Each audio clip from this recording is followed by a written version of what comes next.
Hello to all the world literature students out there. This may be of some interest if you are studying world literature. Samanta Schweblin is going to be on the agenda for a few years with a novel called Fever Dream. I've just published some notes on Amazon.com. You can see the ISBN number down there. I'm not going to repeat it, it's too complicated. Or is it? Anyway, it's come out. You can see in this book of notes there are numerous things that may help you along the way into getting yourself really good marks in the exam. I've given you the criteria for high marks, best essay practice. That bit's not really rocket science, to be honest. Then I'll start analysing the novel itself. The novel doesn't have loads of chapters. In fact, it's a stream of consciousness novel. So we'll talk about that perhaps later.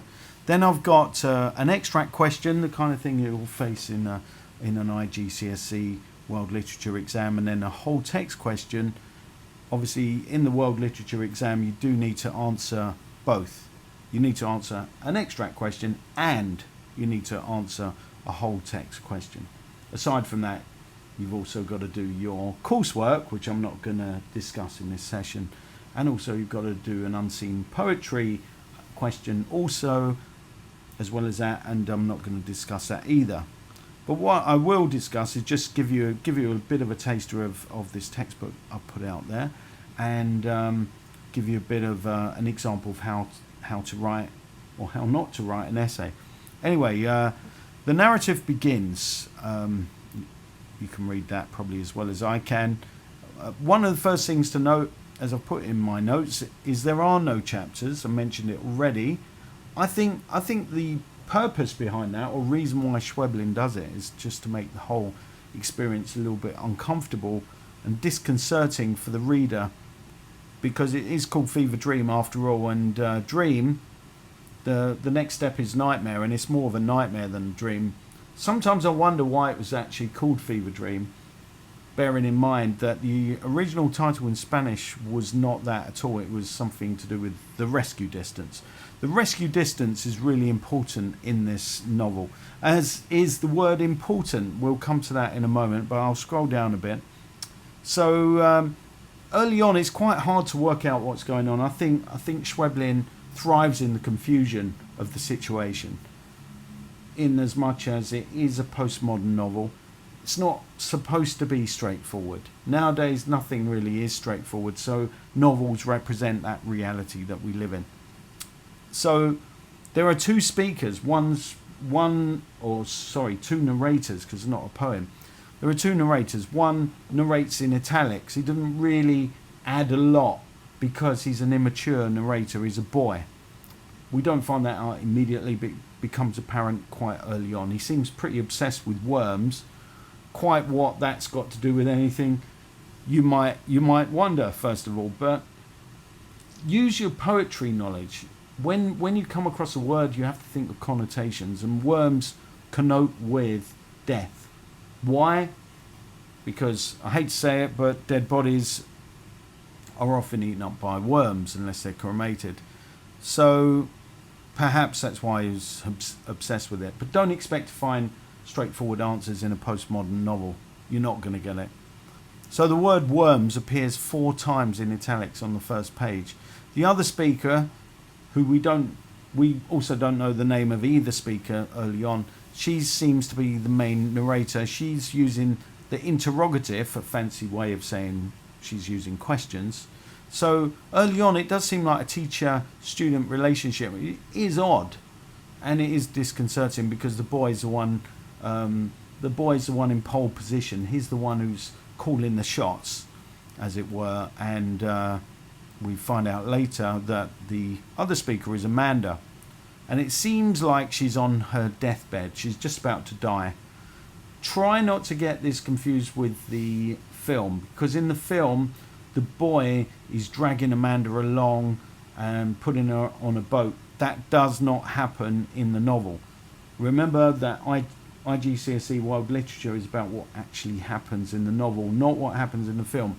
I would recommend the film because 1, it's good, and 2, it will help you put names names to faces, or faces to names actually, because I know that's not the normal way to say it, but really you do need to be able to, there aren't that many characters in it, but it does help, I feel, with a novel to know, to have a picture in your mind about who is talking and when, especially as the boy is particularly confusing. I would say he is more so than Amanda, because he's taken an active part in the actual narrative of the past, and yet he's part of the present as well. So let's put this in better perspective. In the present, we've got Amanda talking to David. She's on her deathbed. In the past, she's flashing back to what happened leading up to her death. And it goes back quite a long way, and then it more or less goes in chronological order from that perspective onwards. So hopefully you're following this so far. I've got to be honest, this novel is quite confusing. It is a good experience to get through. Of course, death, you wouldn't recommend that, would you? But it is about death. There's no way around it. That's what it's about. But at the same time, I think even though the language is pretty simple, bear in mind it is in fact a translation, so we can't analyse the language in the same way that we normally would. However, what we can look for are symbols. So worms, as I mentioned, are symbolic of death. So these are the kind of things we need to focus on. So there are, as I've put in my notes, there are lots of questions for the reader, like what's the relevance of the worms? I think you can guess pretty early on that it's to do with death. Water is also extremely important as a symbol in this. Water normally means life. However, in this novel, it tends to mean death, because you get touched by the water, you drink the water, you're on the way out. That's how it is, because the water's polluted. Even though the setting is, I'm not sure how idyllic it is, but it's not what you'd normally expect with a novel that's in many ways about pollution. It's not about factories. You're not seeing loads of factories everywhere. So it's how the countryside is affected by pollution. And with water pollution, you can't always see it. If it's radioactive, how would you know it's radioactive? I don't think the word radioactive actually appears in this novel, but certainly you get the idea pretty quickly that water is what's causing the issue. This is what's poisoning the population. Interestingly, I've put this in bold. Big stuffed mole. Nina is Amanda's daughter, and she is described as still asleep, hugging a big stuffed mole. Now, you might think in itself that's not a massively important thing, but actually, yes, it is, because the mole. Think about moles and the symbolism of a mole. A mole is a blemish on the skin. You might go down that route, because it's best to have more than one connotation. A blemish isn't, generally speaking, a good thing, and it could even be, we've heard about cancerous moles. There's that as well. Aside from that, moles bury themselves in the ground, and of course, given that much of this is about death, there's a lot of burials going on. David in particular, the one in the past tense as opposed to the present tense, because he seems like half spirit, half, we're not really sure what he is, half spirit, half human, or neither. It's so unclear. But when you're talking about David in the past, he's a very real being, but he's burying animals. I think he said he buried 26 different creatures. So there's an awful lot of burying going on. So, surprise, surprise, what is Nina, Amanda's daughter, carrying? A mole. So how many other animals can you think of that bury themselves in the ground? Obviously worms as well. So there's a connection between moles and worms. Okay, so at this stage, I'm sharing screen, I think. So I'm going to go to one of my written responses, try and talk you through it. Hopefully the pictures will show on screen. Here they are. Okay, so one way I try to help students along the road into getting good marks is basically give them some clues as to what to do in terms of writing an essay, because that's what it's all about. 2 essays you need to write. So the first one I'll discuss right here and now. Second one, if you want to know the details, better check out the book on Amazon.com. Anyway, for an example essay response, I'm not saying this is perfect, by the way. The way I've gone about planning this, bearing in mind I did this during a recent exam, so I did it within the time frame which is allowed. So as I'm not claiming it's perfect, I hope it's good. But I used PETAL, which is point, evidence, technique, analysis, and link. To tell the truth, Cambridge, who run these world literature exams, they prefer you to use a mind map. So I would recommend you use a mind map. However, for me, I find it easier, generally speaking, because I'm quite linear. I find PETAL or any of those, Peel, whatever you're using at your school, I find those ways, those sort of linear table, tabular ways of going about things, a little bit easier. Mind mapping for me it works to some extent as well. If possible, it's a big if possible, try to do both PETAL and a mind map. Anyway, as you can see with my planning, they do like a plan, Cambridge. I've underlined a keyword, which is dramatic. I've put the title. You might think you don't need to write the title, we haven't got time. Trust me, you've got time. You need to do it. Why do you need to do it? Because if you don't do it, there's a possibility you'll start veering off topic.